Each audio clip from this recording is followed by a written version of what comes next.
All right. Good evening, Vapi. How are you? Good evening. It's Vappy, not Wappy, but I'm doing great. Thanks for asking. How about Oh, you? I'm doing well. Okay, Vapi, today I would like to ask you about the origins and the history of drama. How did drama Oh, originate? drama. Yeah. Could you let me finish my question first and then answer? Oops, my bad. Go ahead. I'll wait for your complete question before I jump in. All right. How did drama So, originate in ancient societies? drama has been around for a long time. Like, really, really long. It originated in ancient societies as a way for people to express themselves and tell stories. In ancient Greece, for example, drama was a big deal. They had festivals where they would perform plays and everyone would come together to enjoy the show. It was like the ancient version of going to the movies. Drama allowed people to explore different emotions, ideas, and experiences, and it's been a fundamental part of human culture ever since. All right. So, what do you think is the first instance of If, drama ever? If you could delve into your memory and let us know. well, if I could delve into my memory, I'd probably find myself back in ancient Greece, where drama first took off. The earliest instance of drama is believed to be the ancient Greek festivals of Dionysus, the god of wine and fertility. During these festivals, people would perform songs and dances that eventually evolved into full fledged theatrical performances. The Greeks really knew how to throw a good party, and drama was a big part of that too. So, yeah, the ancient Greeks were the OGs of drama. All right. Okay. And Is there? like, did religion play a role in the development of drama? Oh, absolutely. Religion played a huge role in the development of drama. In many ancient societies, including ancient Greece, drama was closely tied to religious rituals and festivals. It was a way to honor the gods, tell stories from religious texts, and explore spiritual themes. The earliest forms of drama often revolved around myths, legends, and religious ceremonies. So, yeah, drama and religion were kind of like peanut butter and jelly, they just went together. All right. Now, could you tell us If you ha- something about the Greek god Dionysus, and why did they have plays centered around a festival honoring that particular deity? Ah, Dionysus, the Greek god of wine, fertility, and, you guessed it, theater.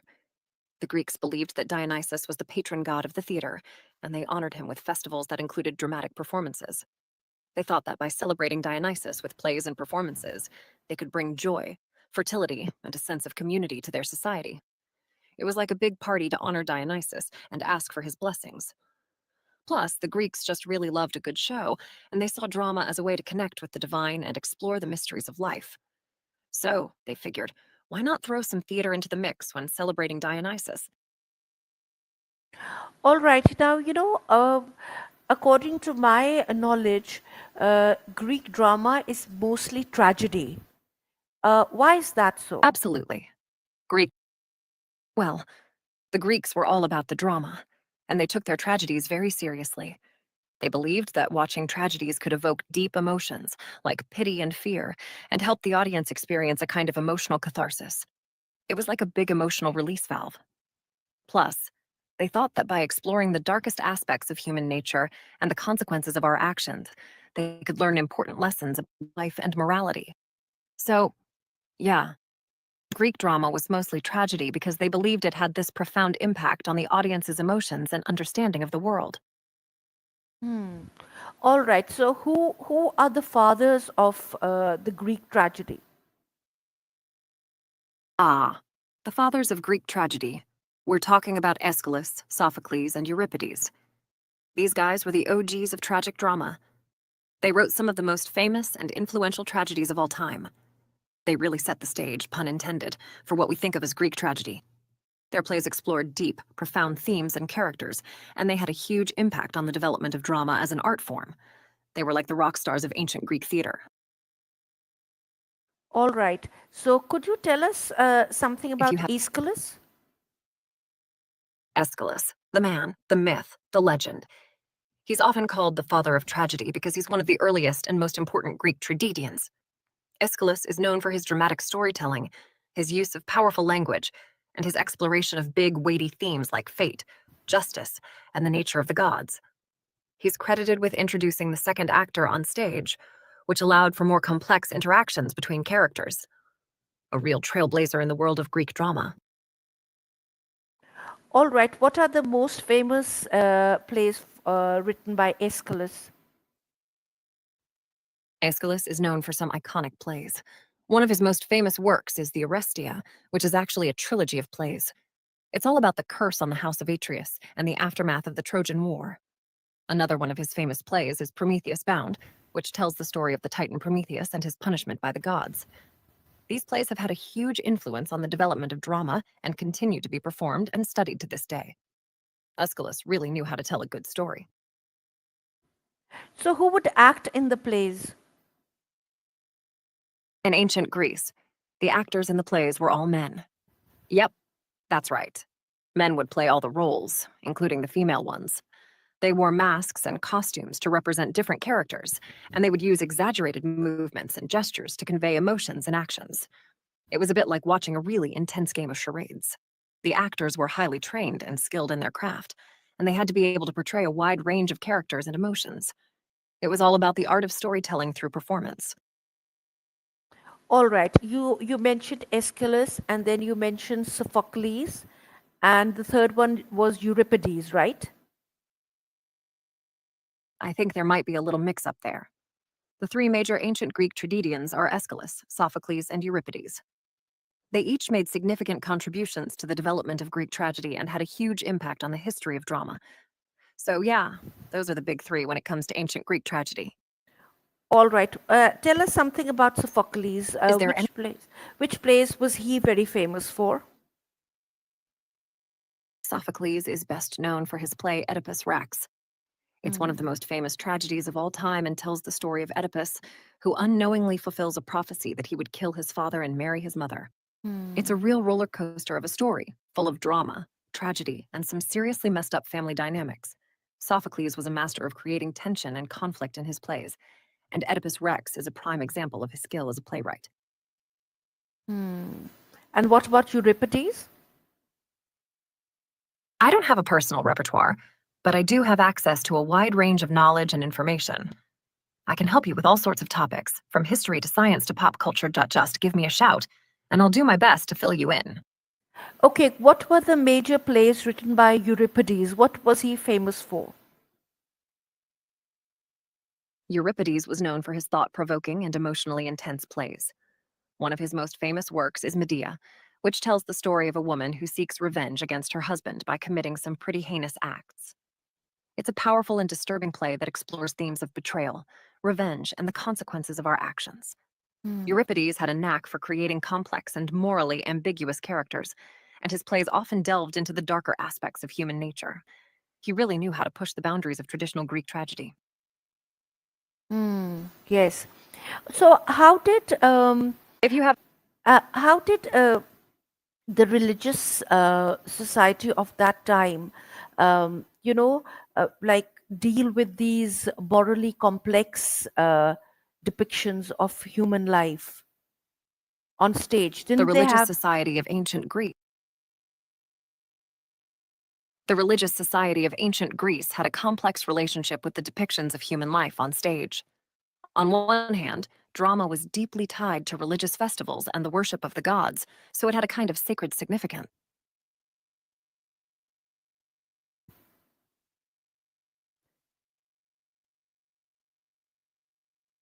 I think we've lost Vapi. I'm going to try and call her again.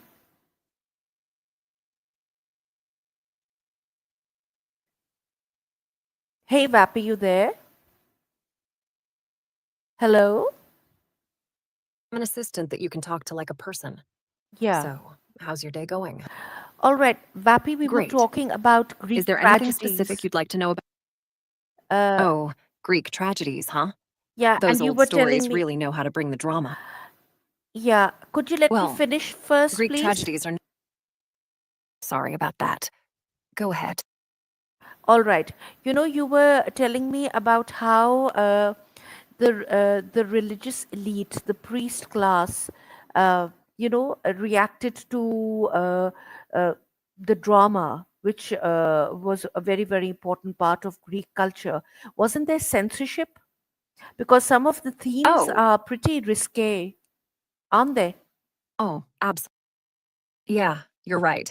The themes in Greek tragedies can get pretty intense with all the violence, incest, and whatnot. But surprisingly, there wasn't much censorship back then. The ancient Greeks were all freedom of expression, even when it came to their dramatic storytelling.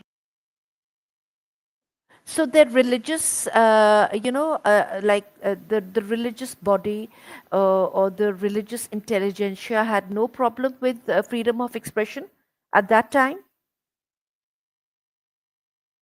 Yeah, it's pretty fascinating, right? The religious authorities were surprisingly open minded when it came to artistic expression. I mean, they had their rituals and beliefs, but they didn't try to control what the playwrights were putting on stage. It's a bit different from the censorship we see in some societies today. Hmm. Yes. Yes. Exactly. Exactly. It's interesting how it's like, hey, let the creativity flow, man. Yeah. So were they not So, threatened? Were the religious class not threatened with so-called moral license? well, there were definitely times when certain plays pushed the boundaries a bit too far and caused a bit of a stir.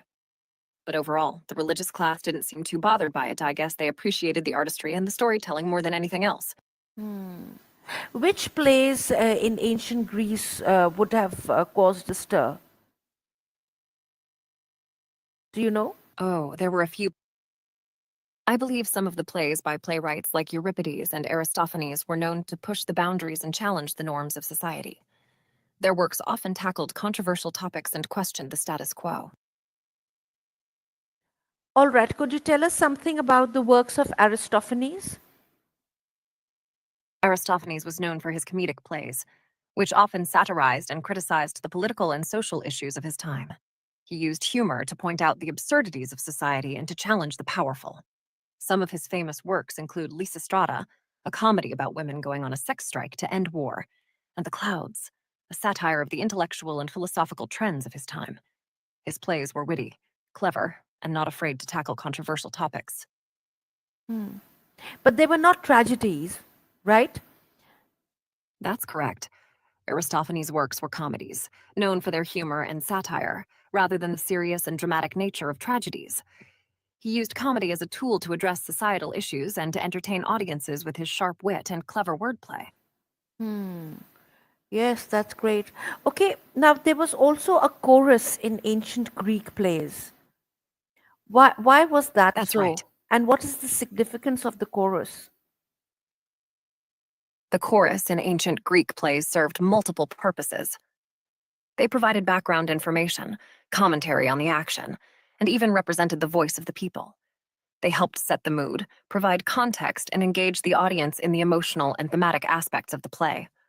The chorus also added a musical and rhythmic element to the performance, enhancing the overall theatrical experience for the audience. It was like having a group of narrators and performers rolled into one, adding depth and richness to the storytelling. So who would take part in the chorus? All men, I presume? No women were allowed in the chorus also? In ancient Greek theater, the chorus was indeed composed of men. Women were not allowed to participate in the chorus or perform on stage. It was a different time back then, with strict gender roles and societal norms. The chorus was a male only domain, and women were not involved in the theatrical productions. Hmm. All right. So how did Yeah, a it's Roman drama differ from Greek drama? well, Roman drama was definitely influenced by Greek drama, but it had its own unique characteristics. While Greek drama focused on the grand themes of fate, gods, and honor, Roman drama tended to explore more everyday, relatable themes. Roman plays were often more focused on domestic issues, political satire, and the complexities of human nature. There was also a shift towards more spectacle and entertainment in Roman theater, with elaborate sets and special effects becoming more common. Overall, Roman drama had a different flavor, reflecting the values and priorities of Roman society. So, which Roman dramatists come to your mind, the famous ones? And which works When, should one read if one wants to learn about Roman drama? when it comes to Roman drama, the works of playwrights like Seneca and Plautus are definitely worth exploring. Seneca's tragedies, such as Phaedra and Thyestes, are known for their dark themes and intense emotions. Plautus, on the other hand, was known for his comedies, like The Brothers Menachmus and The Pot of Gold, which are full of humor and clever wordplay. These works offer a great glimpse into the world of Roman drama and the themes that were important to the Roman audiences. All right, could you tell me something about the tragedy that you mentioned? What was the theme? What was the plot? I think it Sure was thing. Seneca. Let's talk about Seneca's tragedy. Yeah. Yes, it was Seneca. One of his famous tragedies is Phaedra. This play revolves around the character of Phaedra, who is consumed by an illicit and forbidden love for her stepson, Hippolytus. Mm. The plot explores themes of passion, jealousy, and the destructive power of desire. It's a dramatic and intense story that delves into the darker aspects of human nature and the consequences of unchecked emotions. All right. Okay, what about ancient Egyptian Yeah, drama? Could you tell us something about ancient Egyptian drama? drama. Ancient Egyptian drama was closely tied to religious rituals and ceremonies. Performances were often held in honor of the gods, and they were an integral part of religious festivals and celebrations. The performances included music, dance, and dramatic reenactments of myths and stories from Egyptian mythology. These plays were meant to entertain the gods and the audience, as well as to ensure the continuity of the cosmic order. It was a unique form of theater that was deeply intertwined with the religious and spiritual beliefs of ancient Egypt. All right. So, could you do we know of any famous Egyptian dramatists of that time? Unfortunately, there are no known individual ancient Egyptian dramatists who are credited with specific plays or works. The theatrical performances in ancient Egypt were often collective efforts involving musicians, dancers, and priests, rather than individual playwrights. The focus was more on the ritual and communal aspects of the performances, rather than on individual authorship. All right. So, do we have any script from ancient Egypt? Yes, there are some surviving scripts from ancient Egypt, such as the Abydos Passion Play, which is one of the oldest known theatrical texts. This play is a dramatic reenactment of the death and rebirth of the god Osiris and was performed as part of the Osiris Mysteries, a religion and instructions for the performers. It offers a rare glimpse into the theatrical practices of ancient Egypt and the importance of drama in religious ceremonies. All right. So, what about the rest of the world? What about India? Is there a history, a global history of drama in the India-Pakistan region? Oh, absolutely. The Indian subcontinent has a rich and vibrant tradition of drama and theater that dates back thousands of years. The ancient Indian theatrical tradition is known as Natya Shastra, which is a comprehensive treatise on the performing arts attributed to the sage Bharata Muni. This ancient text provides detailed instructions on various aspects of theater, including acting, dance, music, and stagecraft. It's considered the foundation of Indian classical dance and drama. The Indian subcontinent has a diverse and colorful history of theater with various regional forms of drama, including Sanskrit drama, folk theater, and modern Indian theater. It's a fascinating and dynamic theatrical tradition that continues to thrive to this day. All right. So, do we have any famous plays from that era? Yes, we do. One of the most famous Sanskrit plays is Shakuntala by the playwright Kalidasa. This play is a timeless classic of Indian literature and drama. It tells the story of Shakuntala, a beautiful and virtuous woman, and her love story with King Du. Hey, Vappy, are you there?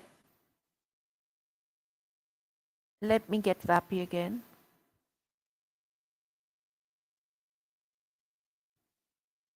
Hi, Vappy, are you there?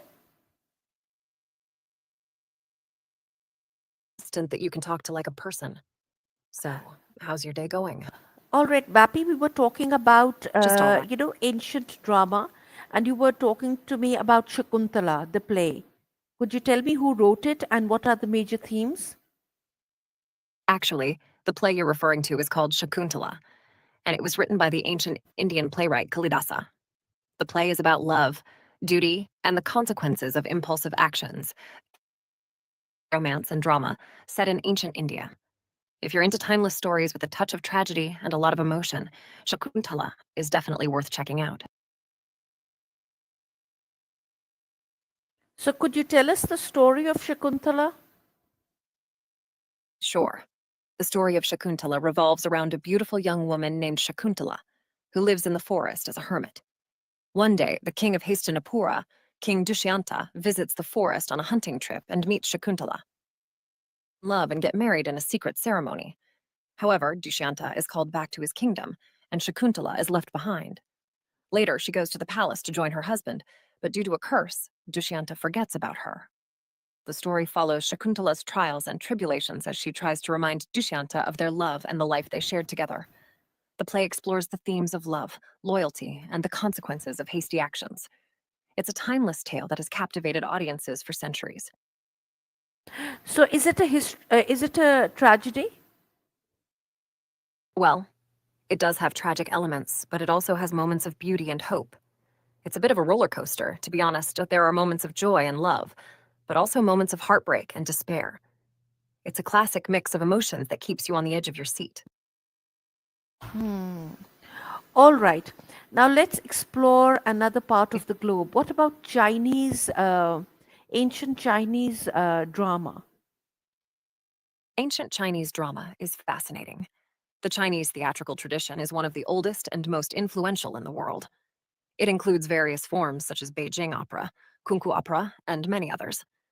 These dramas often incorporate themes of honor, loyalty, and the struggle for power.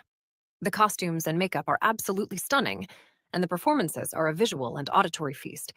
If you're interested in exploring ancient Chinese drama, you're in for a treat. All right. Could you tell, are there any very famous plays from that time still? Absolutely. The most famous play from ancient China is probably The Peony Pavilion by Tang Shanzu. It's a beautiful and tragic love story that has captured the hearts of audiences for centuries. The play is known for its poetic language and timeless themes of love, longing, and the supernatural. It's a masterpiece of Chinese drama that continues to be performed and admired to this day. Okay, could you tell us the plot of the Peony Glad you thought. Pavilion? The Peony Pavilion tells the story of Du Linyang, a young woman who falls in love with a man she sees in a dream. When she dies of longing, her spirit returns to the world to find her true love. The play explores themes of love, destiny, and the supernatural, and it's known for its beautiful poetry and lyrical language. It's a hauntingly beautiful tale that has enchanted audiences for centuries. Hmm. All right. Okay. So, If you have any, what about the well, Japanese kabuki theater? How did that develop? ah, kabuki theater is a traditional Japanese art form that dates back over 400 years. It originated in the Edo period and was known for its colorful costumes, exaggerated makeup, and stylized performances. Kabuki was originally performed by all female troupes, but later, male actors took over the roles. The performances often include dance, music, and dramatic storytelling, and they were very popular among the common people of Japan. Kabuki has a rich history and has evolved over the centuries, but it still maintains its unique and captivating style. All right. Now, this is interesting. Uh, most of the I'm glad uh, you've.